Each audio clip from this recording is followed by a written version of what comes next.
Okay. Welcome to the IFCA Journal Podcast. I'm your host, PJ Hedrington. I would like to welcome our guest, the man, uh, originally from, I believe, Nottoway Valley, right? You graduated from Nottoway Valley. Yes, I remember that. Well, I can't believe that. He is the legend from Nottoway Valley. And if you could name his head coach at the time, I'll buy you lunch. If you could name Coach Faust head coach at that time when he was in high school, I will buy you a lunch at the clinic. Anyway, our guest is Cory Faust. He was a head coach at AHST. He led them to the playoffs 6 years. He's also now at Glenwood. He's been there 14 years. What a big move for him, big jump. He's been in the playoffs 7 years. Two-time regional coach of the year. Des Moines Register All Iowa Girls and Track Coach of the Year 2019. He had some stud athletes for Glenwood there. Man, they were moving. He is also going to be the Shrine Bowl head coach for the 2026 season. Former IFCA board president. He's also a Central grad, so we won't hold that against him. He's a good dude. A father, I believe, 4, right? Father of 4? Three. Father of 3, wonderful wife, is a good man of faith and just a good person. So our guest, Cory Faust. How you doing, buddy? Good. Appreciate that intro. That's pretty humbling. Hopefully I could live up to some of that. Well, I tell you what, I mean, I thought you have. Like I said, I think you do a good job, and I love watching your teams and how you perform and how you coach them and how you organize your staff. And the part that I'm missing out of there is you've sent a lot of kids on to play at the college level, and also you got a couple CFL people and a couple professional guys. So that's a hat off to you and that staff. So you guys do a good job. I appreciate that. I've been blessed with just a lot of really good situations everywhere I've been. Really good players, really good coaches, administrators, a lot of support, and just really grateful to the coaching profession it's just an awesome group of people. It's made my life better just being around people like you and trying to learn as much as I can. And I think just the act of trying to add value to people and help them out helps me become a little bit less of a flawed person. So really thankful for my journey so far, and looking forward to continuing to getting better. Yeah, it's a blessing to coach, and again, I did a podcast with Coach Minks, and one of the things he talked about was relationships, and you and I have a tight relationship, and we tend to grow that, and again, we contact each other normally, and that's what this is about. It's not only just lining up against each other on Friday nights, but it's about the relationships we build, watching our kids grow, things of that nature. So it's pretty cool. All right, my man, let's get into the first question. Okay, of course, our topic is defense. Okay.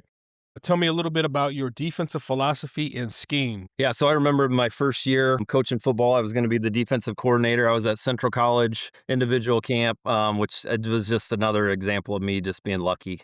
There's a lot of legends working this camp every year. Kent Horseman was the head coach at Southeast Polk at the time. Learned a lot from him, and I remember asking him, like, hey, what should I do? I still don't really have a clue what I'm doing, but I definitely didn't know then. And I remember him telling me in some way, he basically said, if I know how you're going to line up and what you're going to do every time, I'm going to find a way to block you and score on you. So he said his recommendation is either be multiple or move people around or do a little bit of combination of both and still find a way to keep it simple.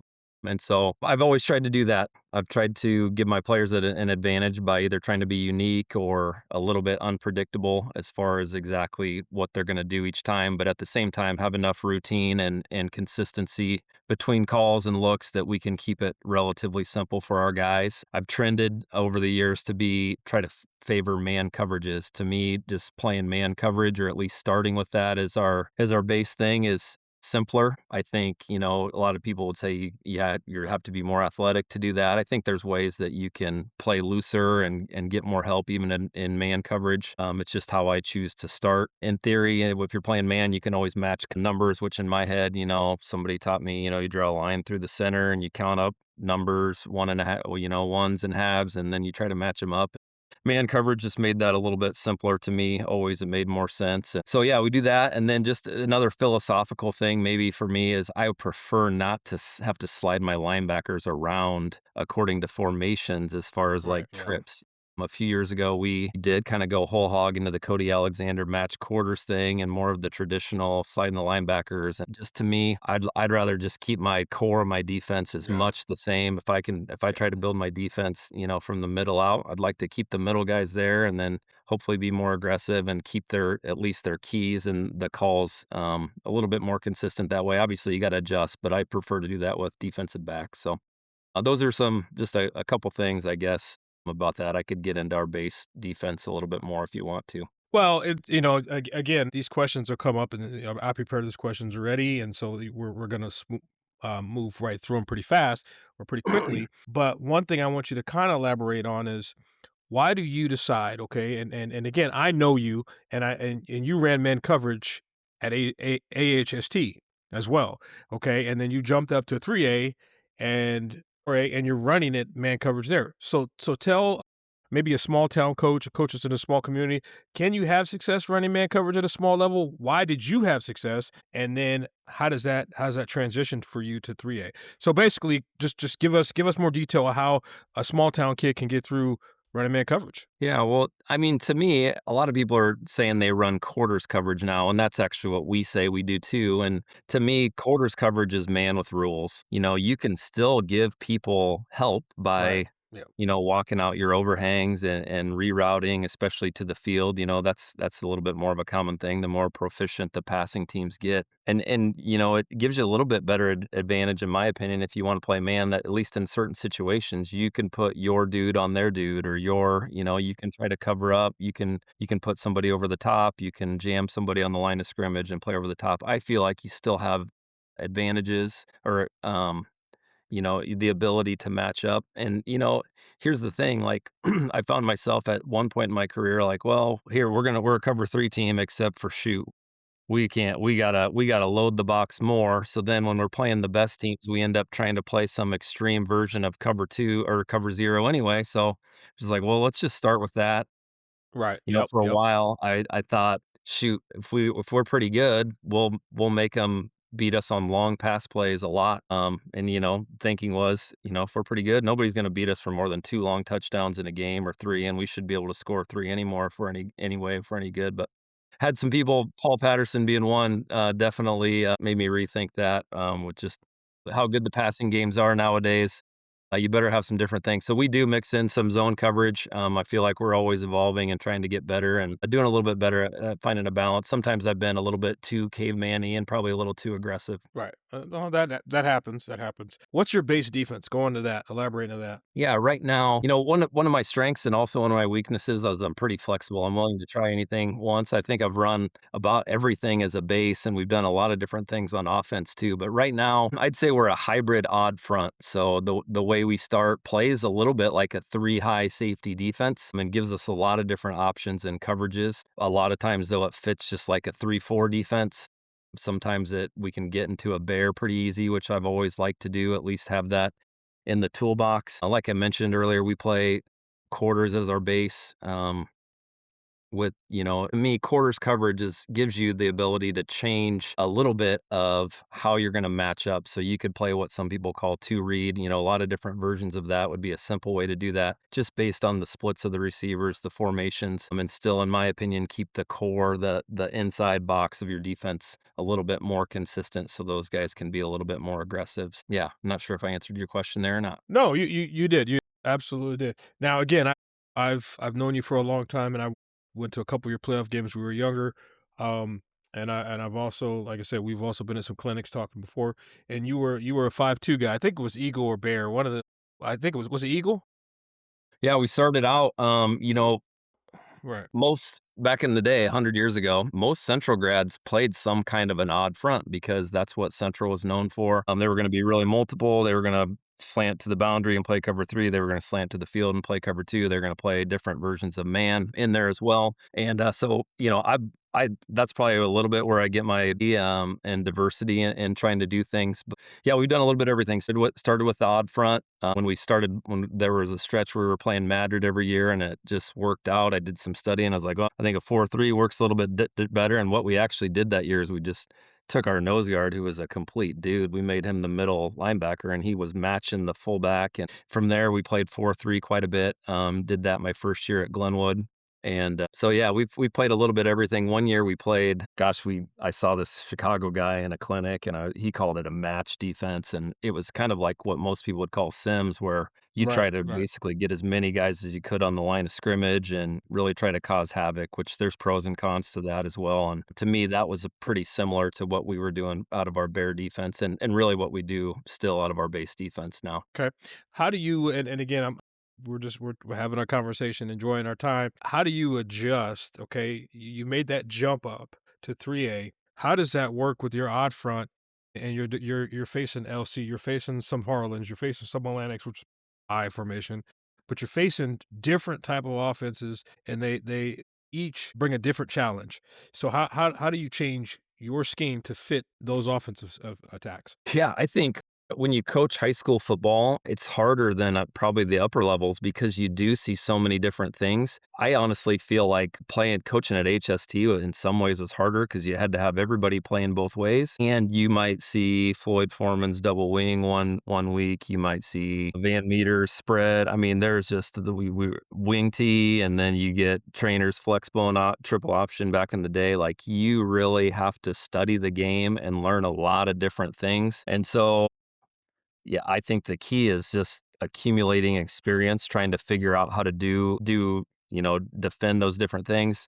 And then you got to do some work in the off season. You got to study what you're going to see. You got to think about who you have, and then how can you make it all work? How can I go, Yep. we're going to play Sergeant Bluff and they're going to run, some wing tee-ish under center things. And then we're going to see a spread team. And then we're going to see Harlan and Atlantic that are going to get an I formation some. And they're also going to spread it out. How can you create systems to manage all those things and still try to be successful? I don't know that I could tell you a certain thing besides just work hard and think about trying to create as few changes as you can as you go through your different looks, whether that's even or odd. Hopefully there's a lot of carryover between the techniques. Correct. Yep. Okay. Why do you feel it's important to be multiple in your concepts of defense? Why do you think? Yeah, so just from having been a guy that has called the offense before and tried to get those guys to execute really well, I can tell you, like, we're on offense, we're not going to tee off on you quite as hard if we're not exactly sure what you're doing every time. But if we can practice all week against the exact same look that you're going to do with confidence on Friday night, we're going to be able to play faster. And the opposite is also true. So again, finding the right balance of multiplicity and simplicity gives your players the best advantage to be successful. All right, good. Okay, again, this is two defensive coordinator minded people sitting here talking defense. What is a key teaching point you would tell a new defensive coordinator going into his first year into any program, no matter what he runs, whether it's an even front, odd front, whatever? But what advice would you give him, and then how would you help him structure his thoughts to make it work out? Yeah, do something that you feel like you know well and that you believe in and you can sell, because a lot of that, a lot of success is just like what you believe and then how passionate you are about it. And then you better be able to fix it, or you better be able to know pretty quick, like when it's broken, and then what adjustments you're going to do for that particular break. And then create a menu of, hey, here's all the things, here's all the techniques that our players are going to have to be able to do. Your assistant coaches have to understand how you're going to teach those things, and then how are you going to get that done? What drills are going to enable you to do that? What's the terminology? How can you keep it to the fewest amount of words and still communicate to what you want, and then get reps, reps, reps, reps, reps. And then, a lot of defense is effort, running to the ball and playing with passion and confidence. What's your, every offensive coordinator, especially at I feel at the 4A, 5A level, everybody's got a little bit of inside zone, outside zone, a lot of RPO game, a lot of quick game, and you're seeing smash routes and seeing all this. What's your philosophy on how to attack those and how to attack that RPO game? Well, I don't know if I'm the guy to be getting advice from because we got uh, kind of dog walked this year. But yeah, that's another reason why I like man coverage. Honestly, like that's the Right. Yep. simplest Yep. way is if you can have man philosophies, and then the match quarter stuff is pretty good. If you look at it, they're going to try to the field, they're going to try to create a wall and try to give your DBs a little bit of extra help and have somebody in the flat and to reroute the near receiver. So, those are a couple ideas I have, but it also helps to have good players. Well, and the reason why I asked that question is, again, my time at Drake, I mean, everybody ran RPOs and everything you did. It didn't matter what I mean, they're reading either your inside back or your outside backer. Sometimes they read your high safety, whatever, and we were multiple as well. And so it's always interesting to me to ask guys about, okay, well, what's your strategy against an RPO team? Most of the guys I talk to, again, kind of similar to you, hey, man coverage is where you kind of want to be. I mean, you kind of don't want to be in the box playing zone. And so that's why I asked that question. Yeah, and I think too, if you can figure out if there's any tendencies about where the back is, when the back's to the field, when the back's on the same side as the sniffer, Right, correct. those kind of things, and then can you just dial in a changeup or something? So if they think what they're reading, consistently one time isn't right, then again you create a little bit of doubt in the mind of the quarterback and the offensive coordinator, which is helpful. Okay, so now again, I'm a young coach, and I want to be multiple. Okay, but how do I teach my younger kids with limited practice reps, low numbers? How do I teach them to be multiple and still understand their assignment? Yeah, so as much as you can have your techniques be interchangeable, I think that's helpful. So if you can teach your linebackers and your defensive linemen and maybe your DB that's going to be part of that changeup, how to surf, how to crash in a blitz off the edge, have those universal techniques and technique names, but then you also got to stay within your parameters. Every kid's not going to be able to do everything. You shouldn't ask a kid to do something that they're obviously not going to be able to do. And you got to also understand just because you know it doesn't mean the kid's going to know it. And then when the bullets are flying, execution goes down quite a bit. So it's a fine balance. I would rather go down with kids feeling confident in what they were doing than try to do too much stuff, but I'm always trying to walk that balance because I do think it is also an advantage to give us more tools, more change ups, throw some different pitches out there. Okay, good. All right, now we're getting to the meat and potatoes. This is about me and you now. We're DBs, We're accustomed to being on an island playing tough. So my question to you is, what's your philosophy on defensive back play? Well, again, just since I'm a man guy, I'd like to find guys that first and foremost can mirror people and play man coverage. We're going to obviously the feet are the most important thing, but it seems like a never-ending battle to get the guys with good feet to get them to use their hands, I think is the key. Like, you're not gonna stop very many good people if you're not using your hands. So we spend a lot of time talking about offhand jam, trying to work on hand placement, and just include that in a lot of our different drills. Some guys, it's a little bit more natural than others, but you can't be great unless you're trying to use your hands. We're always trying to stay on top of people, take angles. Obviously, you gotta be able to move backwards a lot of different ways. We won't teach all the DBs different things. We're kind of trending more towards our corners, learning how to, play some press bail, play some shuffle, some half turn run, and our safeties maybe a little bit more kick slide and backpedaling. But we're wondering if our corners really need to be able to backpedal quite as much. Those are some techniques there. Being able to stab and hook, try to make a play on the ball and still secure the tackle is not something that comes natural to people. So that's a technique that we spend a lot of time on. There's differences between when the ball gets thrown deep, being able to play it in the air. If you're in the middle of the field and your man is running fast, we're going to try to get in phase, get on the top half of them. We're going to try to get a hook the arm, and then look and lean on the player. If he's in the red area or he's slowing down or you feel like it's more of a back shoulder thing, we're going to rep more of that chest to chest technique where we're looking to play up through the hands and get chest to chest with the receiver. Valued technique. I don't really, maybe I just am not paying attention to the right things, but playing the ball in the air when it's underthrown is really hard. And when in doubt, get your feeler on your receiver, but you better keep your toes pointed toward the end zone just in case you misjudge the thing. It seems like for us, a lot of years, like the big plays happen when we're actually in good position until the ball's in the air. We misjudge it, and then we're trying to backpedal fast while the receiver is running with his toes toward the end zone. So those are just some different things. Nothing really earth shattering there. Just try to get a lot of reps at the fundamentals on that. We don't do anything different with tackling than most people will do. Hawk roll profile. What I've found, and I need to do a better job of this, I felt like I maybe did it better when I was younger, is just teaching the finish in practice. Be hungry to get a two-hand touch on every single play. Or running the ball. If you can get a two-hand touch, you're probably going to get the guy on the ground. Sometimes tackling as a DB isn't the prettiest thing, but it's about getting yourself in position and wanting to do it. And then, we do the same block destruction things that most people do. You mentioned my high school head coach, who I love. We had this technique called the flipper. A lot of my staff there a couple of years ago, we talked about this. I'm like, you guys don't know what the flipper is? And so I'm a big believer in at least having that tool in the toolbox to be able to do that. And then, there's different types of block destruction with the ball carrier right behind the blocker, and then one where he's got a little bit more space. So we try to rep all that. Okay, so I'm going to back up just a little bit. Okay, I want you, and you mentioned I think three probably three different defensive back techniques: the shuffle, shuffle, go, turn and run, and the back pedal.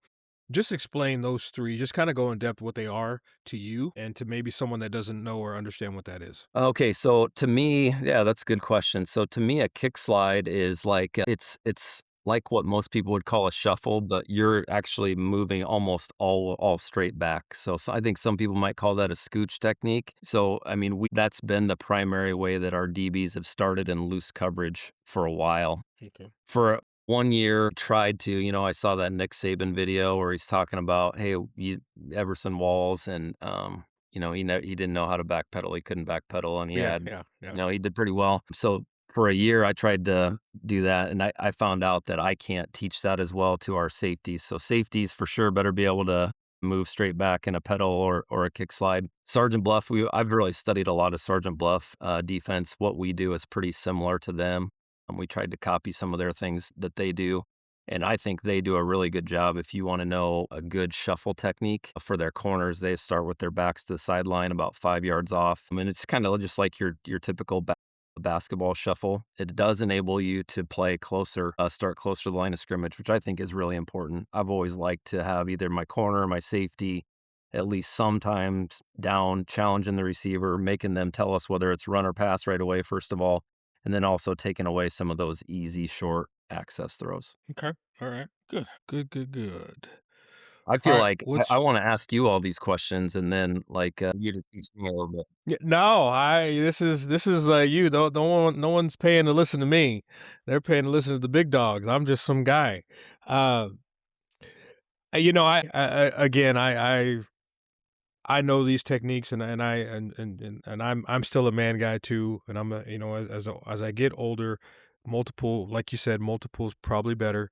Being able to do everything, but finding out what you do well and what your kids do well is what works the best. So when we were younger, I was this diehard cover two guy with the back pedal, and then a two-man guy. So that was my bread and butter. But that's pretty cool. So it's not about me; it's about you. Okay, so what's some of your progressions as far as teaching maybe a young defensive back? Okay, say I've got this freshman coming in that's transitioning from middle school. He was a good athlete, but what's your progression to get him to be successful at the next level? Yeah, it's a big jump from middle school football. Now that there's more 7-on-7, I think our kids are a little bit better at it. But I mean, and here's the other thing that's hard is a lot of your kids that are your best DBs in high school played linebacker when they're in middle school. So I mean, the first thing is like, hey, you better understand, like, when you're playing defensive back and you're responsible for a man that's detached, so, he's split out and he can get down the field quick, your first step, your default is backwards. Whereas when he's in the backfield, or maybe if he's, lined up as a inline tight end, then you could maybe shuffle your feet or stay put. So just understanding the difference between, hey, what's your number one priority? If it's pass coverage and you need to be able to stay over the top of a guy that can get down the field quick, you better be backing up first. So that's the start. And then, yeah, we'll teach them all how to move backwards, at least generally. And then if we can get them pegged for a certain position, the techniques will be a little bit different. Right now, we favor having our corners play tighter, at least as a disguise. So sometimes we'll press them, sometimes we'll play.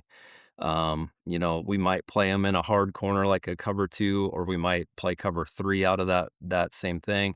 We might Right. bail Yep. them to cover three with their back to the sideline as well. So it's better if you can only have your guys play one side of the ball and they can really just focus on one thing and double up their reps, but that's not always possible. Correct. Okay, so I'm going to move into mindset. Okay, as a former defensive back, and again, we played at a different time, I know, but you're really good, no matter what level it is, you're really successful defensive backs.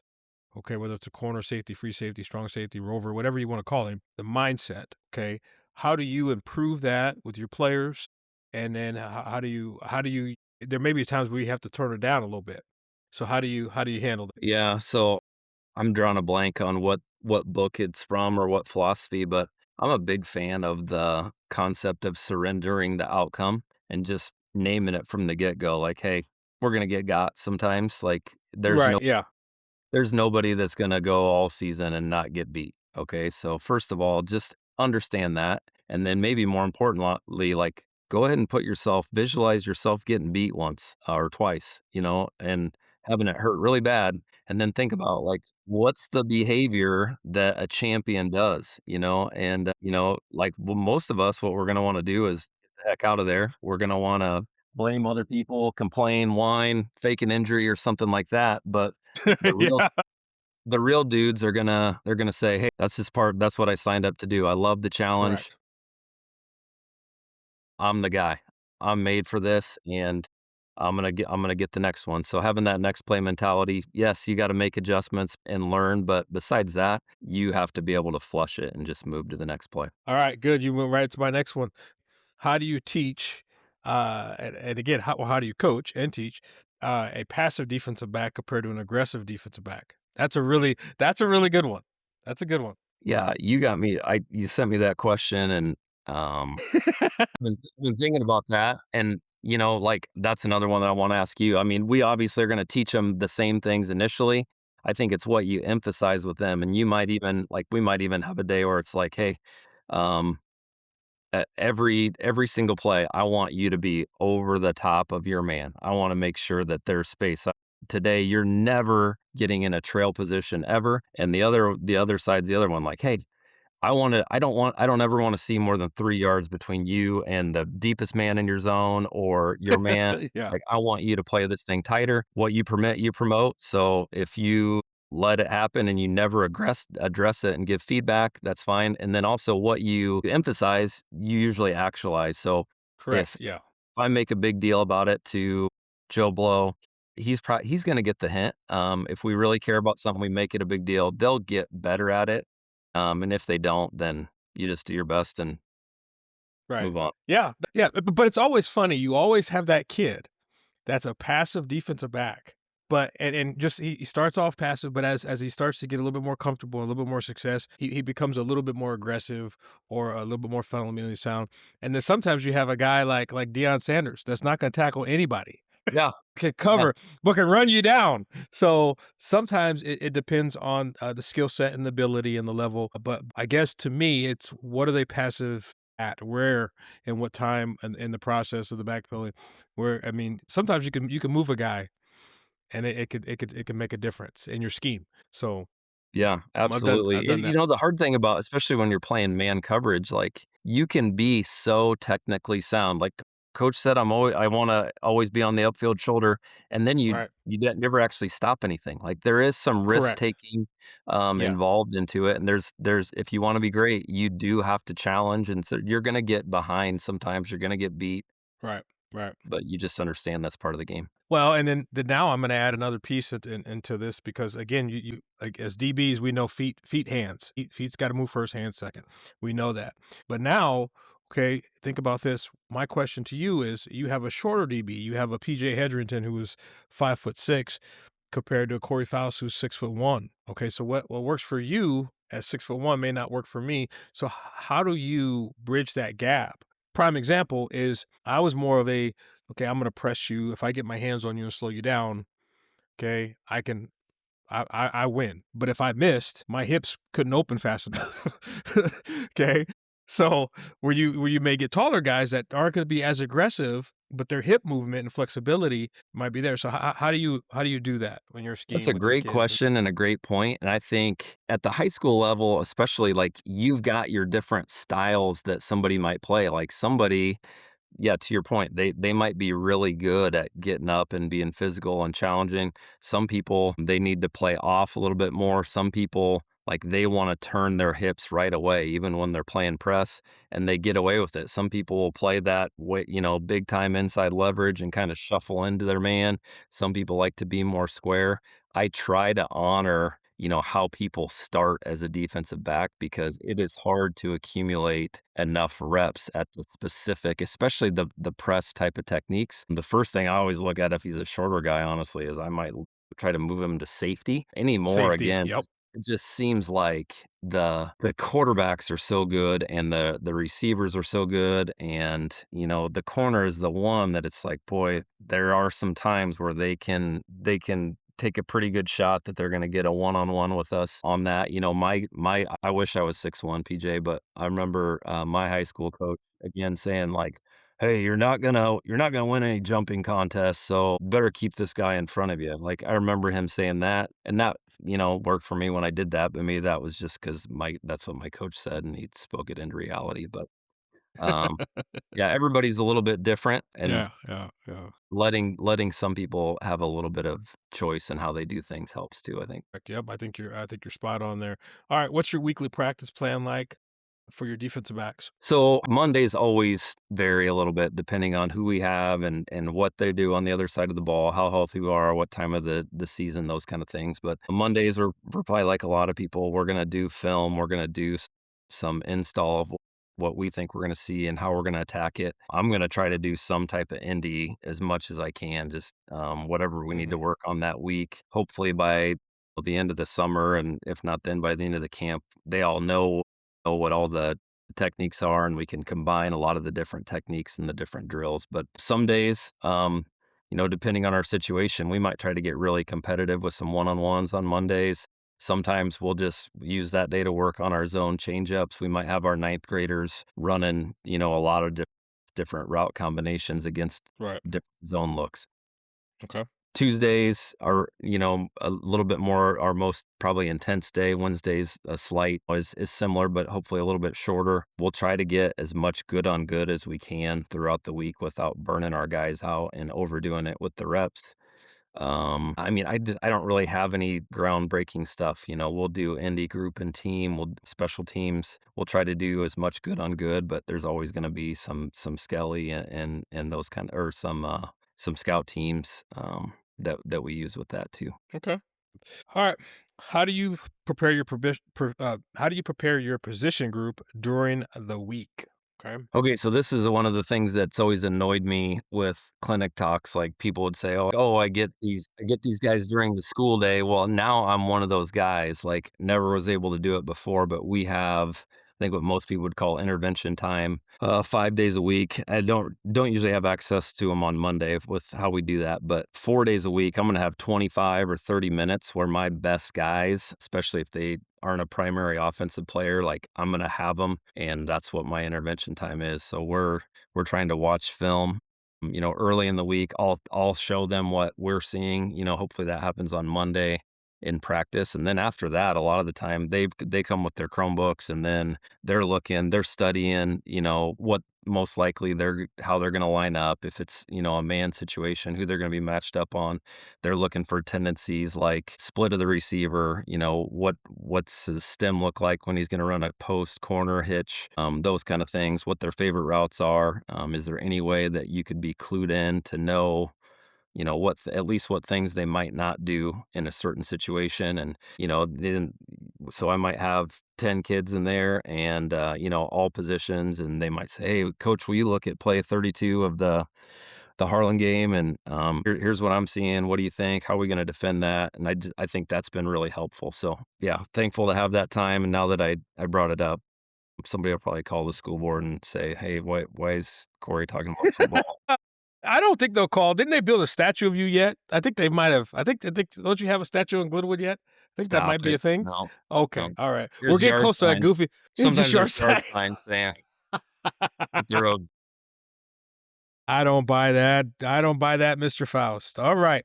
Okay, we got two more questions. One's a serious one, and this one's a big deal to our state. And again, it means a lot to me. I haven't or I've never got the chance to do it yet. Hopefully someday I'm blessed to do it. You're going to be the head coach of the Shrine Bowl, so it's kind of cool, and it's sad that we're that old that and I'm sitting here like you're the head coach of the Shrine Bowl. Like it feels like it was just yesterday. Me and you were hanging out at clinics and sharing notes and DB play, and it still feels like we're young pups, but we're getting kinda long in the tooth, I guess. So what does that mean to you, man? How do you cherish that? I know it's a big deal. Yeah. So first of all, thanks for saying that. Like, how are we old enough that I could be in this position for one, Right. and then Right. two, Right. like it's just like it's super humbling.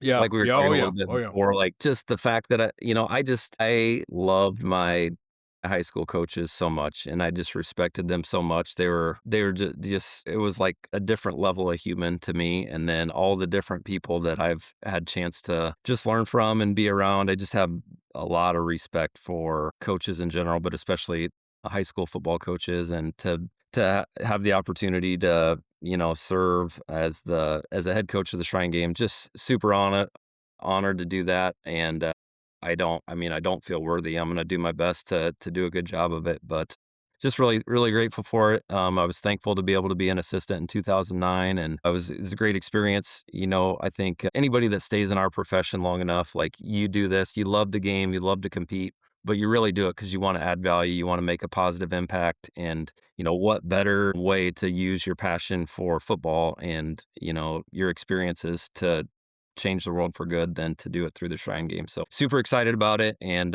thankful for the honor. All right, let's get to this goofy question. Here we go. I'm kind of excited about this because I really, as we're talking through this whole thing today, like I'm thinking, man, what appropriate goofy question do I have for one of my closest friends that I could say on the podcast? I don't know that I got one. I don't think it. All of our years of coaching together, or not together, but just coaching the fraternity, and I don't know if I would ever go on a note to share some of our great clinic memories and things. But I would have to say again, we competed against each other in college when I was at Upper Iowa and you were Central, so and then we kind of hit it off then. I guess my goofiest thing that I'm ever going to ask you is who is the more intense workout guy, you or Deekman? You know, Coach Diekman is a warrior. He's a dude. Oh, I remember probably it's been almost, I don't know, years ago, but yeah, I can't hang with him, especially it seems like this last few years, the good Lord sending me some firm signals that I shut her shouldn't even down. try to be an athlete anymore. So Coach Diekman all the way. I'll fight like heck though, and I'm thankful to have him. If I gotta go round up some people, I'm bringing Coach Diekman with me. Hey, but I think you can still get him in a shuffle, shuffle, go. I seen those hips. I seen him. He grabs you, it's done. He grabs you, it's over. But Yeah. He's pretty good. He's tough, but no, I appreciate you saying that. yeah, yeah, yeah, that's good, good. Well, again, I cherish our friendship, and it means a lot to me. And again, you're one of the guys that we reach out to each other and talk no matter where I'm at. So I appreciate you and appreciate what you do for our coaches. I'm excited to again to continue to watch your career, and then maybe someday, wink, wink, compete against you. But just excited and kind of have you on. So I thank you so much. So again, thank you, coaches from around the state, and wherever you're listening at, tuning into our IFCA Journal podcast. Again, it was a special guest and it was a good conversation.